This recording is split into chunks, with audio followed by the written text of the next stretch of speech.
Hi, Allison. Tori, how you doing? I am well. How are you? I'm great. Yeah. Nice. What would be helpful today?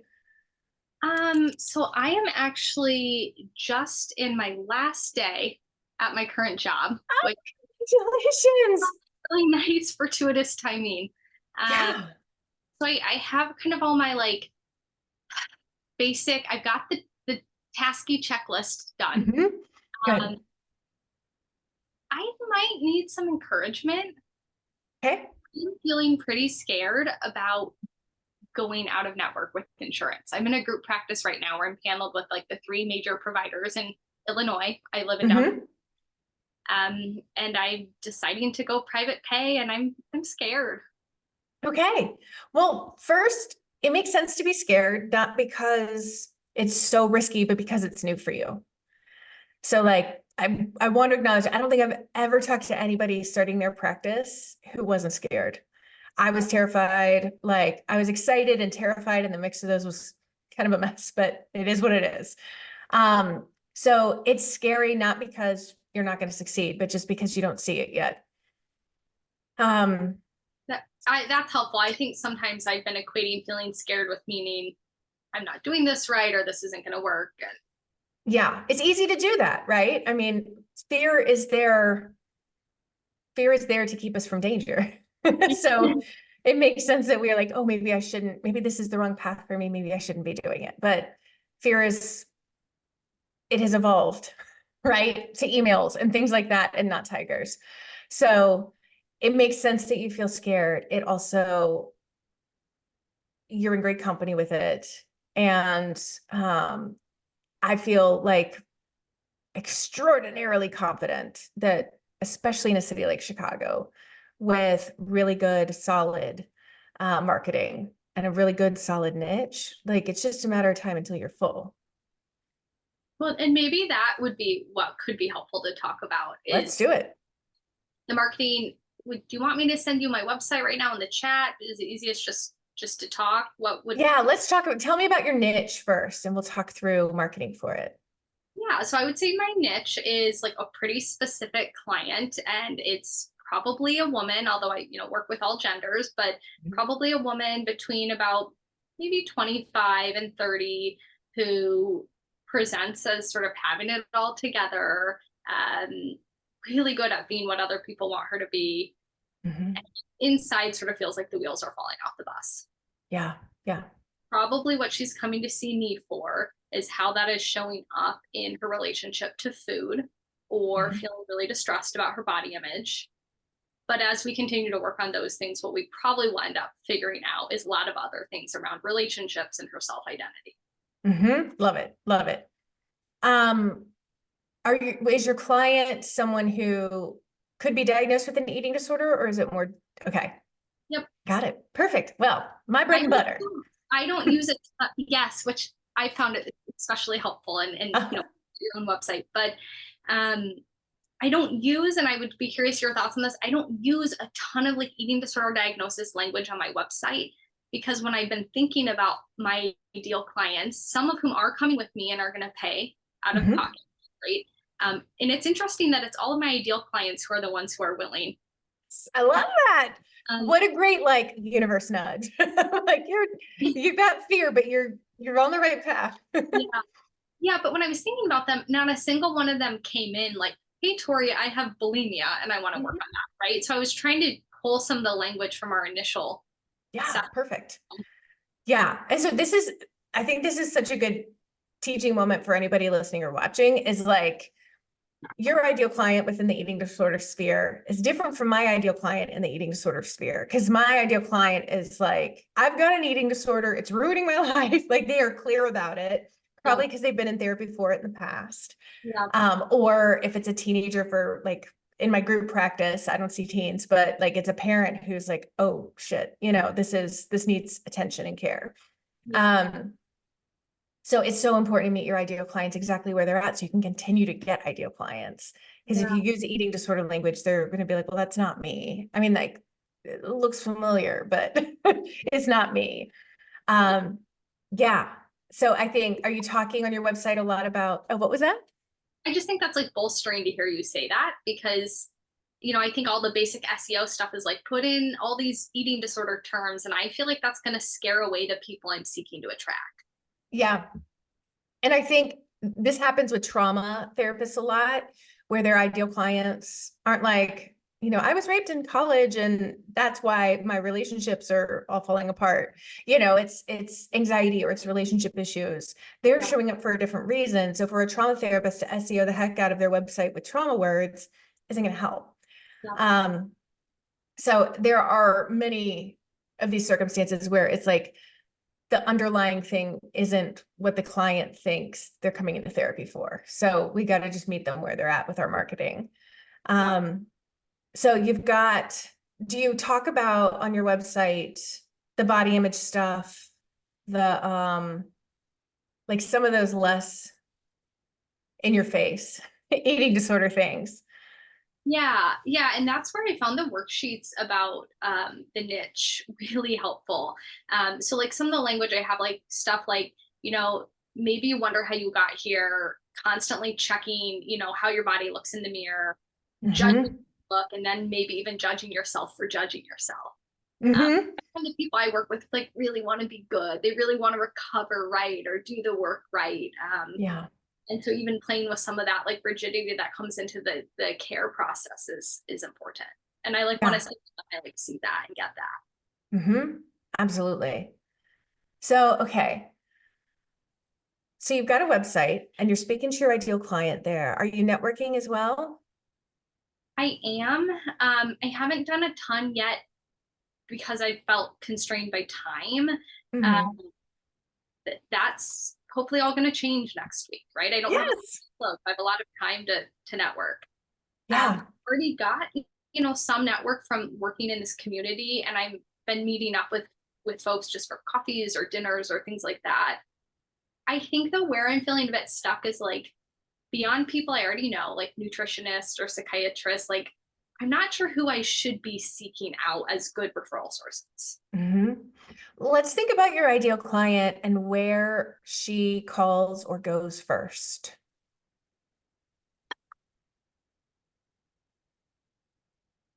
Um, hmm.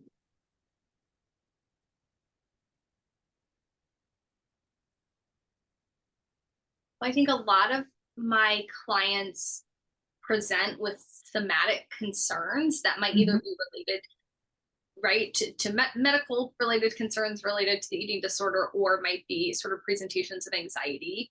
Mm-hmm. So probably doctors. Mm-hmm. And is that like, are they going to a primary care provider and getting a referral to gastro, or are they more likely to um, have it be managed by the PCP? probably Or what was that? probably a specialist. Okay. I'm wondering too, like here where I live, before they'd go see a gastro, they'd probably see a functional medicine doc, or they're going to do an elimination diet. They're going to figure out like if it's a gut health issue, while not disclosing that it's probably because they're throwing up 4 times a day. Like there's and so it might be a naturopath or functional medicine doctor, depending on your ideal client. Um, Yeah, maybe like trying things like I've had clients come who are like, I've tried acupuncture, I've tried chiropractic services, mhm. like probably folks who are hoping they can just like fix this with like going and doing a handful of sessions without having to really dig into how they feel. Yes, yes, because our people, mine are the same in this way, is like they're fixers, they're doers. They recognize there's a problem, they want to solve it, they will throw everything at that problem to get it solved. Except deep work on their emotions or sitting with feelings. Until they come and see you and they realize like that's a safe thing to do. It's squirmy, but it's safe. So I would hit up the chiropractors, the acupuncturists. I would network with those folks. They're going to be easier likely to get in with than a PCP would be to network with. Um,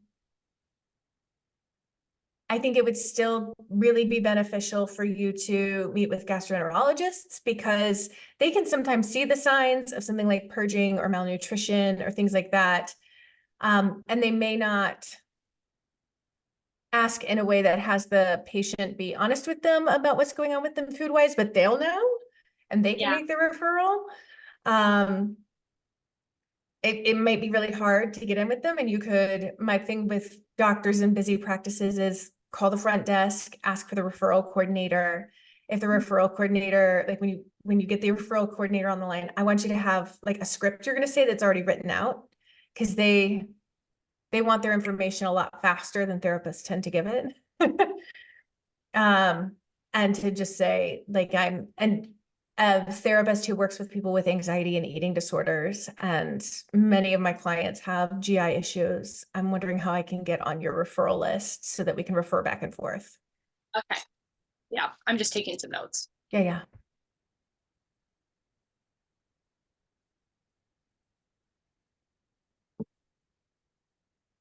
Yeah. I'm thinking too that a lot of my clients tend to either be in or recently be out of a graduate program, right? A Mhm. lot of law students, a lot of medical students. We're near Northwestern U Chicago. So I'm thinking maybe counseling centers within the graduate program specifically. If they have them, usually I worked for University of Georgia's counseling center, and we saw grad students and undergrads. Okay. Every now and then a department, like sometimes a law department will have their own, but otherwise, like the University Counseling Center would be a really good, Okay.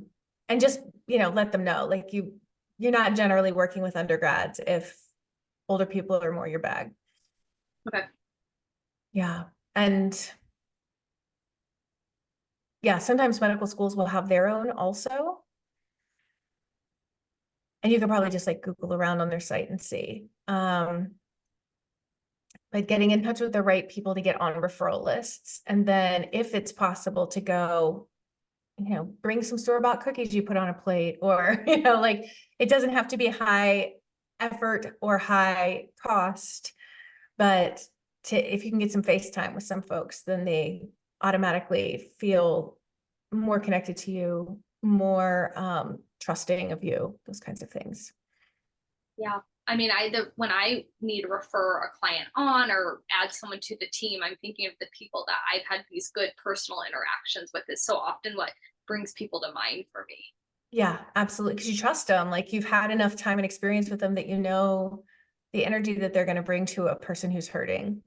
Yeah. So, Yeah. okay, so we've got website and networking on deck. Do you have other marketing that you're working on? So I have two blog posts published, and I have a couple sort of backlogged and ready. Right. Um, really for the thought that I can then have some consistent things to post to on LinkedIn, and then Mhm. after I network with people, add them to my LinkedIn, or maybe it's emailing them to them, Mhm. adding those two as updates for my Google business page.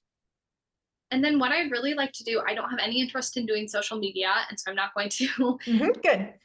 which is I love to write. I've always been in my current practice someone who's offered lots of like, oh, you guys should try this resource or that. And so I think I want to do like a monthly email newsletter. Mhm.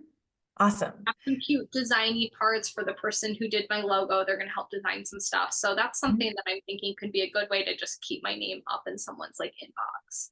Yeah, yeah. And just be aware that they have to physically opt in themselves. Okay. Sometimes like I get added to a lot of people's email lists Yeah. that did not add myself to, and that's technically illegal. It's considered spam, and is it the FCC Okay. doesn't love it. Now, do I know anybody who's been arrested or gotten in trouble or lost their license for it? No, I don't. But I do know that if you have enough people say like, I didn't sign up for this email list, you can get booted off of MailChimp or whatever kind of platform you're on. So that can be a part of your intake paperwork where you say, would you like to be added to my weekly newsletter where I share resources that could be helpful? And if they check yes, you can add them. That counts as like them opting in. For referral sources, it's a little trickier because like what's going to make them want to opt in? Uh, Because it's not going to be like really helpful for them aside from when they need you, they'll remember you're there. yeah. Yeah, I have to think about that then. Just based on like with what I've shared with you so far, do you have any other thoughts on like maybe things that I should be utilizing that I'm not?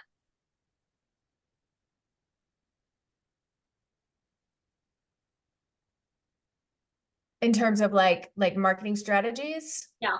are you on any online listings like Psychology Today or Therapy Den or Inclusive Yeah. Therapists? Why am Okay, I not cool. thinking about that as marketing? Yes, I'm on Yeah. Psychology Today. Um, I've been full for a while when I was on insurance panels. So, I kind of had bare bones. So I just want to amp that Mhm. up. I did the Yeah. 10-second video thing. Mhm. I added my Mentaya link that I'm using. So, Good. yeah. Okay, cool. So we've got website, we have blogging, we have networking, we have online listings.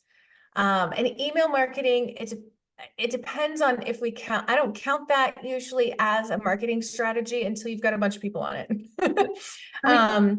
So Like just it my mom might, has been subscribing. Like, gotta love moms. Yeah, so I think it's figuring out what that fifth one is going to be. If you enjoy public speaking, that can be a really good way to do it. Like I did a eating disorder talk early on when I moved here for a university health center, where they didn't have an eating disorder therapist on staff, and they didn't know a lot about eating disorders, and I was their go-to for years and years. Um, and that was really helpful. So, and that was very specific to like, how do these cases show up subtly instead of coming in with the blaring, I have an eating disorder, because they were already referring those folks out. And later they just referred them all to me after that talk. But that way they weren't missing things, because none of us want to miss anything, especially something that's that big a deal. so then if you're making them feel less anxious and more confident in what they're doing, then that probably makes them want to refer to you more. Exactly. Yeah. Every single networking reach out or public speaking reach out or anything that you do, I want you to be thinking of like, in what ways am I making their jobs or their lives easier? Okay. Beyond just like, now they have a great resource to refer to.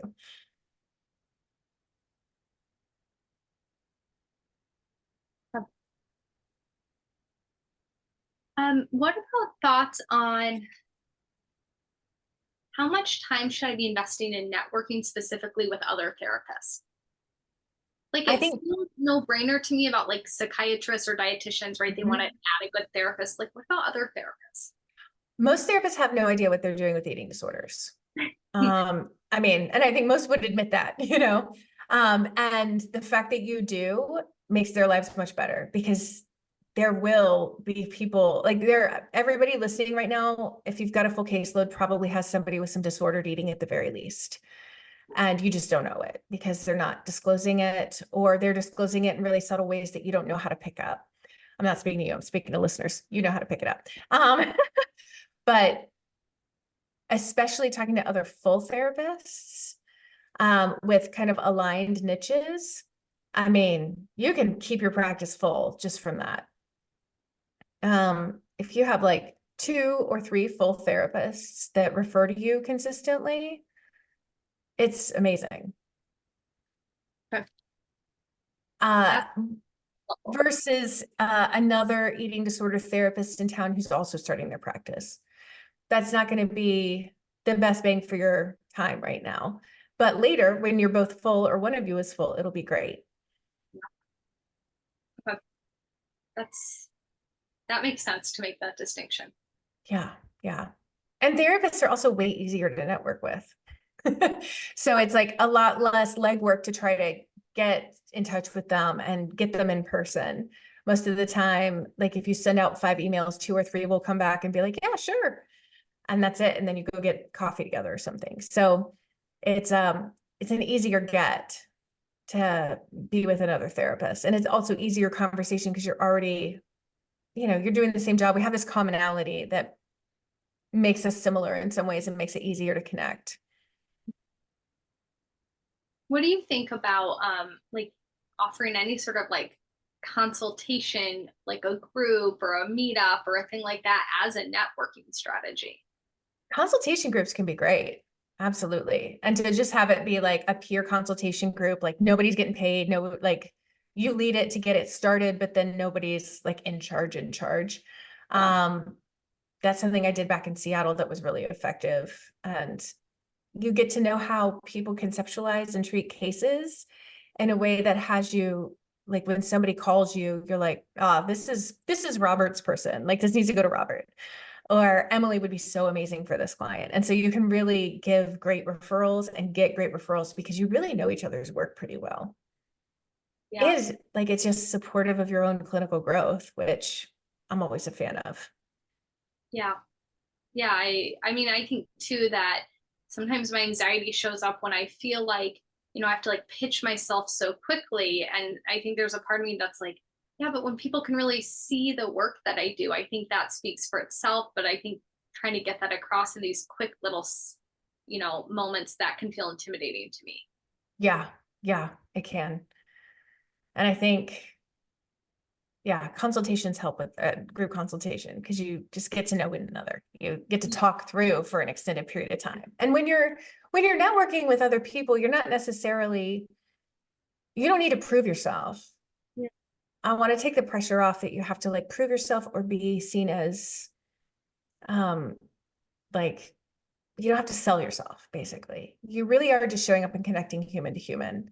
I have left networking meetings being like, I don't know if either one of us talked about our niche. But we like immediately connected, started talking about life. But when you have that kind of connection, you follow up. Like we always want to follow up with the people we have good connections with. And then you can be like, hey, you want to grab coffee again? Or how's work going this month? I realize like I don't even know who to refer to you. Like, who do you love to see? I love to see people who don't know they have an eating disorder or haven't admitted it to themselves yet. But they're really caught up in like anxiety and like body image issues. Well, that might be like the instant gratification part of me that's like, all right, well, we had that one networking thing. It's not like the referral's going to come tomorrow. Yeah, I've very rarely had a one-off conversation with someone and gotten referrals within a month. It's usually like nurturing. It's kind of like dating in that you're going to go on a bunch of these networking dates and not everybody's going to be an easy fit. You might still like the person, okay, and refer to them, but not everybody's going to be like, I want to be friends with this person. The people that you want to be friends with, be friends with them. Reach out, form real relationships, and you will probably fill each other's caseloads like for years, decades even. And the people that you had an okay connection with, but you really respect them, you felt like, they're just not your people, but they probably do really great clinical work. Follow up with them too, just less frequently and less lovey-dovey. And if anything is just like, that was awkward, I really like something about them rubbed me the wrong way, that's the last interaction you ever have to have with them. Yeah, And there are so many people in Chicago, so you don't have to worry. There are always other people around the bend. So yeah. that's right. Okay. So just continuing to follow up is, I mean, I know sometimes when the relationship is more personal and I have, colleagues who are also friends, that's organic. For Mhm. people, it really does feel, at least at the start, like it's just solely professional. Like how soon should I follow up after a networking call or a Zoom or coffee? I would say like 2 weeks to a month and like put it in your schedule so you don't forget because it's really easy to forget. Um, and it could also be like following up could also be you see an article on LinkedIn or you're just like scrolling Instagram and you see something that relates to their niche or reminds you of them. And you can just like text or email it to them, be like, hey, I saw this today. I thought of you. I hope things are going really well for you. It doesn't have to be intense. Okay.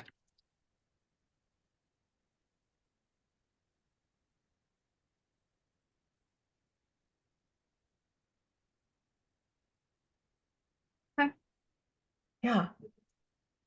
And that's like networking has filled my practice more than any other thing I've ever done. In 3 different states that I've had practices. It is one of those things that pays off for like I mean, I've been here a decade and I still get referrals from some people I haven't even seen in 10 years, you know? Um, it's really cool how these relationships, even if they're like for just a season, they really, you get stuck in someone's head as the go-to for this, you know? And they get stuck in your head as the go-to for their niche, and you're able to really make sure clients get where they need to go. Yeah. Yeah, this has been really helpful. Good. I'm glad. I'm glad. It's, yeah, you're going to be like a master networker soon. And you're going to have, yeah, you have these other marketing strategies going along too that are really going to make it easy for people to choose you. Yeah. Yeah, well the the course has been really helpful. Um Good. in getting started, and there was a lot of stuff about especially getting into your niche that ooh, I'm glad I had that. Otherwise, I think my website would have been really nice for me to read and maybe not. Yeah. Yeah. And so, yeah, when you have guidance, it just goes faster. I mean, we're therapists and we help people heal faster or find peace faster, right? So you got help when you needed it. I'm glad I got to help. Thank you so much. Thanks for your time today. Appreciate it. Absolutely. Take care and keep me updated in the party. I want to hear how it's going. Okay, sounds good. Thank you. Mhm. Bye. Bye.